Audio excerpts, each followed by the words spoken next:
Bonjour, bonsoir, tout dépendamment à quelle heure que vous allez écouter cette vidéo-là. Pour moi, c'est comme entre les deux, entre le jour et le soir, à l'heure actuelle que j'enregistre cette vidéo-là. Alors donc, comme prévu, on va parler de la justice de Dieu.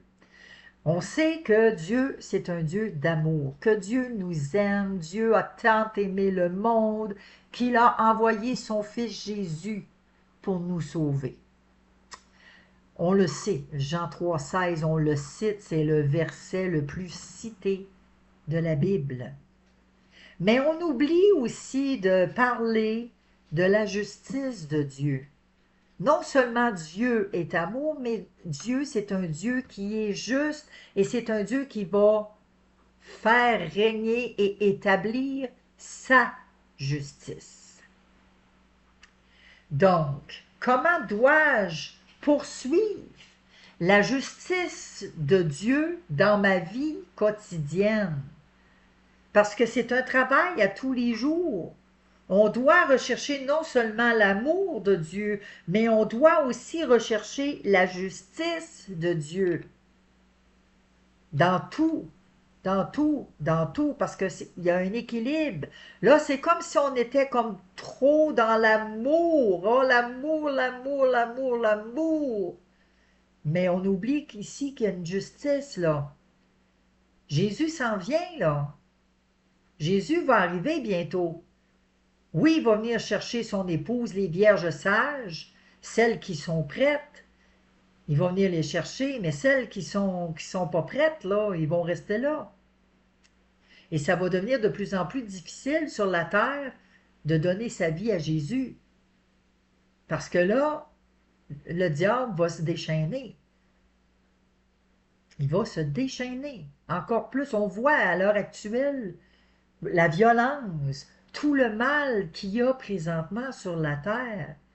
Et quand Dieu parle de sa justice, on va aller voir parce que pardon, Dieu a établi une première justice par le passé. On va regarder dans Genèse.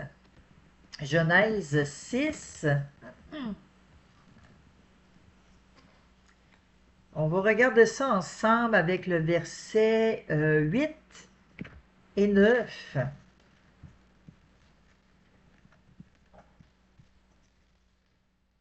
6, Genèse 6, versets 8 et 9.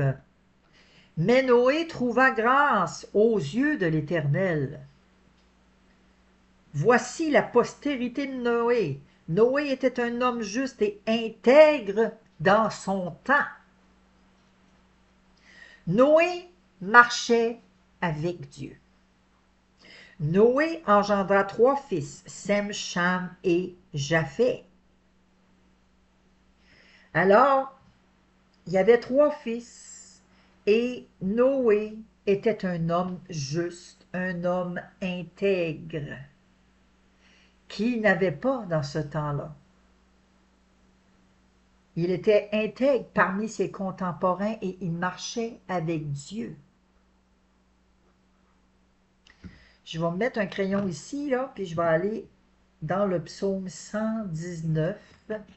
Parce que vous savez, on va venir souvent là, dans Genèse, mais vous savez que euh, dans ce temps-là, les gens, c'était un peu pas mal comme aujourd'hui, là. Puis on va le lire, les gens se mariaient, les gens fêtaient, les gens portaient pas attention. On va tout lire ça tantôt. Puis on va voir ça a été quoi la justice de Dieu. Et la justice de Dieu qui s'en vient, on va le voir aussi. Alors, le psaume 119, premier verset, nous dit « Heureux ceux qui sont intègres dans leur voie, qui marchent selon quoi? Selon la loi de l'Éternel. » Et là, j'en entends dire « Ouais, mais il n'y en a plus, là. La loi, là, il n'y a plus ça, on est sous la grâce. » Je vais vous rappeler que Jésus a bien et bien dit « Je ne suis pas venu abolir la loi, mais je suis venu l'accomplir. » Alors, ceux qui marchent selon la loi de l'Éternel.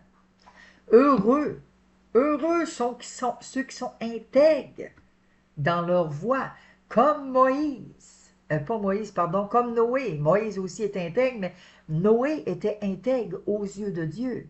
Et il marchait dans les voies de Dieu. Donc, Noé était dans les voies selon la loi.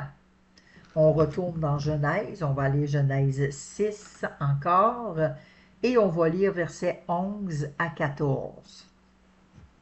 Alors la terre était corrompue devant Dieu, la terre était pleine de violence, exactement comme nous sommes aujourd'hui. Dieu regarda la terre, et voici elle était corrompue, car toute chair avait corrompu sa voie sur la terre. Alors Dieu dit à Noé, la fin de toute chair est arrivée, pars de vers moi, car ils ont rempli la terre de violence. Voici, je vais les détruire avec la terre. Fais-toi une arche de bois de gopher, tu disposeras cette arche en cellules, et tu l'enduiras de poids en dedans et en dehors. Noé a écouté, a exécuté exactement. Il n'a pas discuté avec Dieu, il n'a pas argumenté, il n'a pas dit c'est-tu vrai, ça peut-tu être vrai? Ouais, mais d'un coup, d'un fois que c'est pas vrai, que c'est. Il a écouté parce qu'il connaissait Dieu. Il était intègre dans ses voies, il marchait avec Dieu. Alors, il marchait, il savait quand Dieu lui parlait qu'il n'y avait pas d'ambiguïté, puis qu'il n'y avait pas de compromis, puis quand il parlait, c'était clair. Ici, c'est très clair. Il n'a pas fait comme Adam, il n'a pas fait comme Saül, mais il a obéi. Alors, donc, ici, Noé a exécuté tout ce que Dieu lui avait ordonné. Bon. Rose, s'il te plaît, tu peux-tu aller jouer plus loin? Merci beaucoup. Tu me déranges. La méchanceté des hommes était grande sur la terre, et Noé connaissait la parole de Dieu. Il faisait ce que la parole de Dieu demandait, il obéissait. Et c'est ça qui est extraordinaire. Il avait une foi en Dieu, une confiance totale. Il savait que si Dieu ordonnait quelque chose, que Dieu allait l'accomplir. On va regarder ensemble, je vais laisser mon crayon ici, on va regarder ensemble dans Hébreu, on va aller voir, puis Hébreu 11, le chapitre 11 de Hébreu, c'est le chapitre de la foi. Prenez-les en note, puis relisez-le, Hébreu 11. Vous allez voir tous les patriarches, les prophètes, toutes les grandes personnes sont cités là-dedans, sont en exemple de foi. Alors, Hébreu 11, le verset 7. C'est par la foi que Noé, divinement averti des choses qu'on ne voyait pas encore. Alors, il n'y a personne qui pouvait prévoir. Puis rappelez-vous, hein, les secrets de Dieu sont gardés et c'est par la bouche des prophètes qu'ils se révèlent. Alors, il n'y a personne qui connaissait les secrets de Dieu. Donc, ici, c'est divinement averti des choses qu'on ne voyait pas encore. Et saisi d'une crainte respectueuse, construisit une arche pour sauver sa famille. Et c'est par elle, par cette foi, sa foi qu'il avait, qu'il condamna le monde et devint héritier. Héritier de quoi? Pas de la grâce. Ah, on est sur la grâce. Il devient héritier de la justice qui s'obtient par la foi. Donc, Dieu a fait justice. Il a établi sa justice. Il a exterminé la violence sur toute la terre. Et on voit qu'aujourd'hui, en 2025, on est comparé au même temps que le temps de Noé. Et plus ça va, plus on avance et plus on voit la méchanceté qui grandit, plus on voit des atrocités. On enlève les enfants jeunes en bas âge.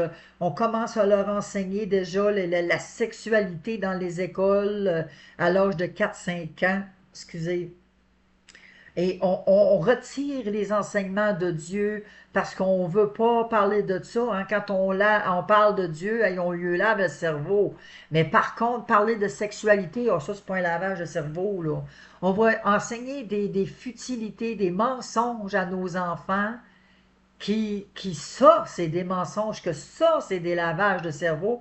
Et la société ne veut pas qu'on parle de la vérité de Dieu, parce que la vérité de Dieu dérange. Ça dérange. Donc, on va louanger le diable partout, on va faire des concerts de toutes sortes de choses, mais si on veut faire quelque chose pour la gloire de Dieu, on nous met des bâtons dans les roues. Fait que voyez-vous où est-ce qu'on en est rendu là actuellement? On est pas mal comparé au temps de Noé. C'est catastrophique. Il va falloir qu'on se réveille, qu'il se passe quelque chose. Alors, on va retourner Genèse. On va lire Genèse 7, de 1 à 6. Genèse 7, 1, 6. L'Éternel dit à Noé, entre dans l'arche, toi et ta maison, car je t'ai vu juste devant moi parmi cette génération. Tu prendras auprès de toi 7 coupes de tous les animaux purs, le mâle et sa femelle, une paire des animaux qui ne sont pas purs, le mâle et sa femelle, 7 coupes aussi des oiseaux du ciel, mâles et femelles, afin de conserver leur race en vie sur la face de toute la terre. Car encore 7 jours, et je ferai pleuvoir sur la terre 40 jours et 40 nuits, et j'exterminerai de la face de la terre tous les êtres que j'ai faits. Noé exécuta tout ce que l'Éternel lui avait ordonné. Noé avait 600 ans lorsque le déluge d'eau fut sur la terre. Imaginez-vous. Puis quand Noé a commencé à faire l'arche, il y avait 500 ans. Ça a pris 100 années, 100 ans, 100 ans pour construire l'arche. Et pendant tout ce temps-là, les moqueries, hein? La pluie, il n'y en avait pas, il y en avait pas tant souvent, même je ne sais pas s'il y en avait beaucoup, peut-être une fois ou deux, peut-être par année, mais la pluie, il n'y en avait pas dans ce temps-là. Et là, quand il annonçait que Dieu allait faire un déluge, il le disait, Noé, aux gens. Il le disait, puis là, les gens le voyaient. Gars-moi, c'est fou, toi. Gars-moi, c'est malade, toi. Il est donc bien viré crackpot. Hey, il manque une tuile dans la tête. Il est fou. Voyons donc, un déluge. Puis là, ben, il avertissait, mais ses fils aussi, tu sais, quand même, la famille était la risée. Mais Noé n'a pas dérogé. Noé a continué à persévérer et Noé a continué de croire en la parole de Dieu parce que Noé connaissait Dieu. Il le connaissait, il était intègre, puis il marchait dans les voies de Dieu. Donc, les railleries des gens, les railleries du monde, Noé, ça ne l'énervait pas, là. Hein? Lui, il était concentré et il faisait tout à la lettre. Dieu lui avait dit de faire l'arche de telle façon. Dieu, c'est l'architecte. Il lui a dit quoi faire et Noé a obéi de A à Z. Il n'a pas été comme Adam et il n'a pas été comme Saül. Quand Dieu avait dit à Saül, tu vas vouer par interdit les Amalécites, puis il a sauvé la vie du roi, puis les plus beaux bétails. Il n'a pas écouté entièrement, tandis que Noé, lui, il a exécuté entièrement la volonté de Dieu. C'était sa volonté, parce que Dieu voulait établir sa justice. Donc, Noé avait une foi extraordinaire. Noé a exécuté. Et justement, Noé était fou aux yeux des gens. On va regarder ensemble 2 Corinthiens. 2 Corinthiens 5, verset 13. 2 Corinthiens 5, verset 13, ça dit ceci. En effet, si je suis hors de sens, pour vous autres, là, si moi je suis hors de sens, là, c'est pour Dieu. Mais si je suis de bon sens, c'est pour vous.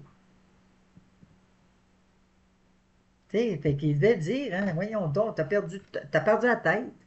Faire un arche, t'es-tu fou? T'es malade, va te faire soigner. Mais il était hors de sens pour ses contemporains, pour cette génération-là. Il était crackpot. Mais Noé était fou, il était hors de sens pour Dieu. Selon Dieu, parce qu'il obéissait à Dieu.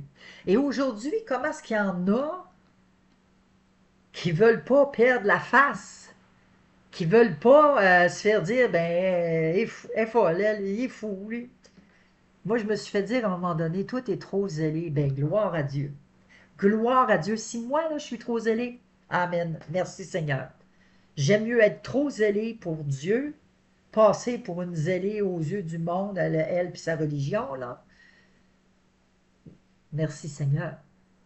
Je passe pour quelqu'un qui est hors de sens pour ces gens-là, mais je le suis pour Dieu.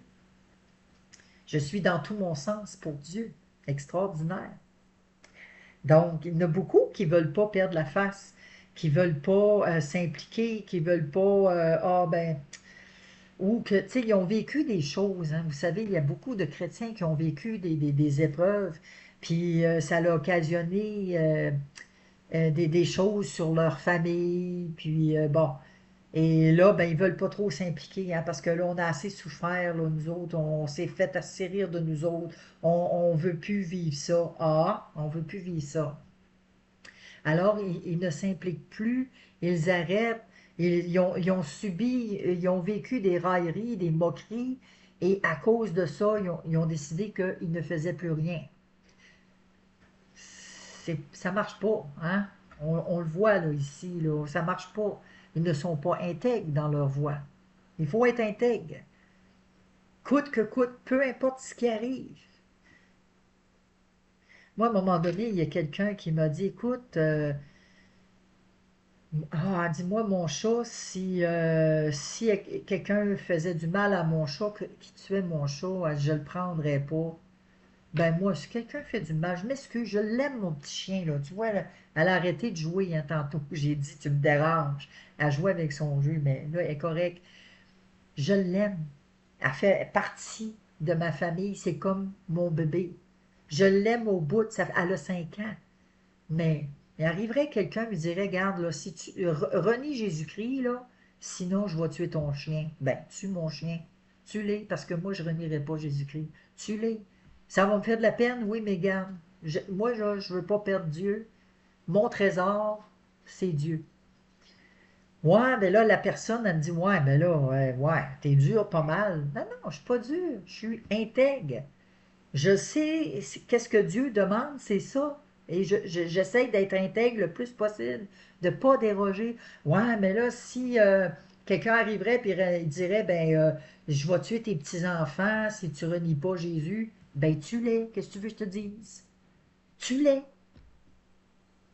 Si pour moi, puis la parole de Dieu le dit, si j'aime plus mon mari, mon père, ma mère, mes enfants, j'aime plus mon travail, j'aime plus mon chien, j'aime plus mon chat, j'aime plus les autres choses que j'aime Dieu, je ne suis pas digne de Dieu.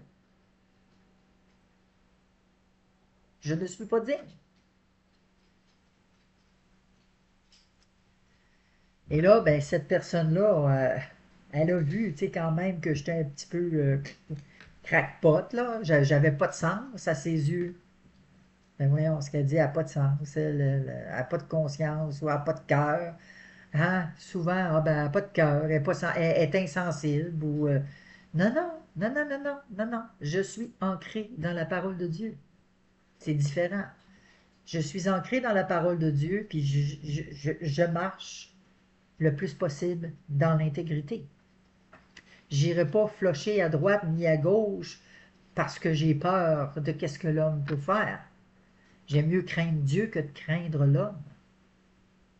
Parce que tomber dans les mains de l'homme, oui, c'est terrible, mais c'est encore plus terrible tomber entre les mains de Dieu parce que la justice de Dieu, il n'y a pas de retour, là. Il n'y a pas de possibilité de retour. Quand Dieu a envoyé le déluge au temps de Noé, les gens là, qui étaient à l'autre bord de l'arche, là, dans l'eau, puis qui frappaient, puis qui criaient, oui, Dieu, il a sûrement été attristé de ça, mais il n'a pas changé son idée. Il a détruit l'homme. Il a détruit la chair parce qu'il y avait de la violence. C'est malheureux.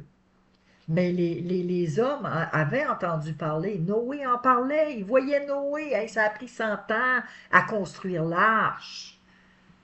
C'est tout un témoignage. J'espère que c'était un témoignage tellement que les gens riaient de lui. Ils ont eu tout ce temps-là pour changer de vie, puis de revenir à l'Éternel. Ils ne l'ont pas fait.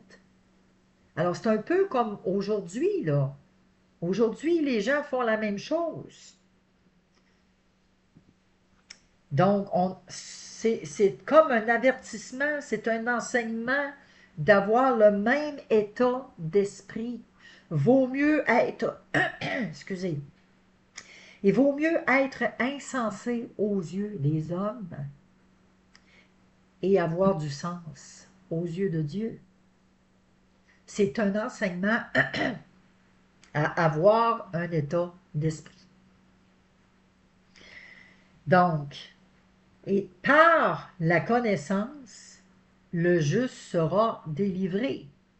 Donc, quand on connaît Dieu, quand on connaît les plans de Dieu, qu'on sait que Dieu, quand il parle, quand il dit des choses, quand il donne des commandements, des avertissements, ce n'est jamais pour nous condamner, ce n'est jamais pour nous juger, mais c'est pour nous avertir, pour notre sécurité. Parce que Dieu le sait, que si on n'écoute pas, Dieu, il ne peut pas forcer personne. Nous, on a des enfants. Nos enfants sont libres de choisir. Moi, là, je vais mettre un sac de chips au vinaigre, là, puis je vais mettre un sac de chips au barbecue. Ben, ils vont plonger dans le barbecue. Même si je leur dis, écoute, mange le sel et vinaigre, c'est meilleur pour la santé. Je vous donne ça comme exemple, là, mais pour qu'on puisse essayer de comprendre un peu que nos enfants, ils ont le libre arbitre et ils sont capables de choisir leur choix pour leur propre vie. Fait que, ils choisissent. Qui je suis, moi? Je peux pas les obliger. Ils ont choisi. Alors moi, je dois vivre avec leur choix. Même si ça me fait de la peine que je ne suis pas d'accord avec leur choix, je suis obligé de vivre avec. Alors Dieu met à notre disposition, il nous met la vie, puis il nous met la mort. Choisis la vie. Mais la vie, c'est pas attrayant aux yeux du monde. Satan, il met les choses attrayantes. C'est le fun, on va prendre un coup, on s'en va dans un party, on va fumer un joint, on va danser, on va dire des conneries, on va rire, on va avoir du fun. On va dépenser notre argent, puis là, ben, on va être en boisson, on va chicaner, mais c'est pas grave, on a eu du fun. Tandis que avec Dieu, c'est une vie qui est paisible. C'est une vie, pas que Dieu nous empêche de faire cette vie-là. C'est pas ça. Dieu nous laisse libres. ben tu choisis ça, mais ça, c'est le chemin spacieux, large et spacieux. Et c'est ce chemin-là qui s'amène à la perdition. Puis Dieu, quand il nous avertit, écoute, prends ce chemin-là. Parce que si tu t'en vas par là, tu cours à ta perte, tu cours vers la mort. Il y en a combien qui vont prendre leur voiture après avoir pris un verre dans l'état d'ébriété et que, oh, c'est correct, ils font un accident. C'est malheureux, mais c'est la conséquence. Puis souvent, Dieu, quand il nous avertit, c'est ça, c'est qu'il ne veut pas qu'il nous arrive malheur, parce qu'il sait que Satan, le diable, nous réclame. Et c'est tellement pas compliqué quand on comprend que Dieu, oui, Dieu, il est amour, et Dieu veut établir sa justice dans le but de nous protéger, dans le but de nous garder sous ses ailes, pour qu'on soit bien, qu'on vive bien. Mais l'homme ne cherche pas Dieu. On a le cœur tortueux par-dessus tout, on l'a vu la semaine passée. Donc, on n'a pas besoin ben d'aller loin. Excusez, j'avais un cheveu qui me chatouillait. On n'a pas besoin d'aller ben loin. Encore aujourd'hui, ah, ben toi puis ta religion, moi, j'ai mon Dieu, puis OK. Ben, écoute, c'est pas ma religion, parce que je ne vis pas une religion, je vis une relation avec Dieu. C'est pas pareil. Une relation puis une religion, c'est deux. Donc, on va retourner dans Genèse 7, parce que c'est ça, j'avais dit que oui, la connaissance, par la connaissance, le juste sera libéré. Et c'est vrai, Dieu nous délivre par la connaissance quand on a la connaissance. Si on sait que ça, c'est pas pour notre bien, je le sais, là, je le connais, là, j'irai pas me mettre les pieds dans les plats. Je vais plutôt choisir l'autre option. Si on a la connaissance. Mais c'est ça, mon peuple périt faute de connaissance. Alors, on a dit Genèse 7, on va aller lire le verset 13.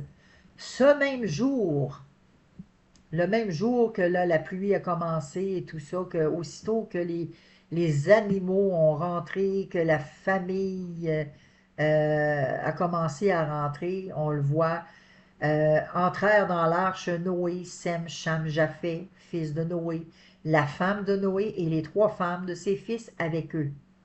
Alors là, ils sont rentrés dans l'arche, la famille, seulement 8 personnes sur toute la terre. 8. Et là, les portes se sont refermées. Puis quand Dieu ferme les portes sont fermées. T'es de l'autre côté, t'as beau frapper, t'as beau crier, t'as beau pleurer, t'as beau faire ce que tu voudras, la porte est fermée. Et quand Jésus va venir prendre son épouse, qu'on va être enlevé dans les cieux, quand que Dieu va venir sur les nuées et tout ça, que Jésus va arriver, qu'on va aller aux noces de l'agneau. Il faut qu'on se rappelle la parabole des 10 vierges. Seuls ceux qui font la volonté de Dieu le Père seront admis dans le royaume. Les vierges sages qui ont emmené de l'huile en réserve, elles vont rentrer dans le repas des noces et la porte va se refermer. Les vierges, là, quand ils vont revenir, c'est un peu comme le monde là, qui criait puis qui cognait après l'arche dans l'eau, puis il essayait, tu sais, ouvre-nous, Noé, ouvre-nous, puis là, ça criait. Trop tard. Trop tard, la porte est fermée. Ça va être la même chose. Ça va être pareil. Le temps de Noé est comparé au temps de l'avènement de Jésus-Christ. On va le voir. Mais avant, oui, c'est ça, on le voit là. On le voit là, c'est une prophétie qui va s'accomplir. C'est une prophétie, vous savez, l'Ancien Testament, c'est l'ombre des choses à venir, l'Ancien Testament. Donc, tout ce qui a été fait quand il faisait des sacrifices d'animaux pour faire des holocaustes là, pour leurs péchés et tout ça, c'était un nombre des choses à venir qui annonçait que Dieu allait envoyer l'agneau de Dieu qui est Jésus-Christ. L'agneau de Dieu, le sacrifice qui a été fait une fois pour toutes, oui. Et que c'est par Jésus-Christ qu'on a accès à Dieu le Père. Il n'y a pas d'autre moyen, il n'y a pas d'autre chemin. C'est Jésus qui nous conduit à Dieu le Père. Et si on n'a pas Jésus, qu'on ne croit pas en lui, qu'on ne le fait pas Seigneur de notre vie, et que, quand, oui, on peut l'accepter, on l'accepte, mais vous savez, c'est pas tous, là. Puis ça, on va le voir dans les vidéos qui vont venir, les vidéos à suivre, toutes les petites capsules que je fais, c'est toutes des petits messages pour nous conscientiser, pour nous donner un alarme parce qu'on doit rester éveillé. Veillez, veillez votre adversaire, le diable. Il n'est pas là pour nous faire des cadeaux, lui, là, il nous réclame. Alors, il est là pour nous nuire. Et on doit veiller, on doit être vigilant parce que Jésus revient bientôt. Et il y en a beaucoup qui se moquent. Comme dans le temps de Noé, quand on dit Jésus revient, là, Jésus revient, puis il va revenir chercher son épouse, il va revenir, puis on va être enlevé dans les cieux. Le monde se moque, comme au temps de Noé. Ne crois pas ça. Mais il va être trop tard quand que Dieu va fermer la porte. Il va être trop tard. Donc, j'ai dit Luc. Donc, on va aller voir Luc, notre ami Luc. Verset 17, chapitre 17. Luc 17, verset 26, 27. Ce qui arriva du temps de Noé arrivera de même au jour du Fils de l'homme. Voyez-vous?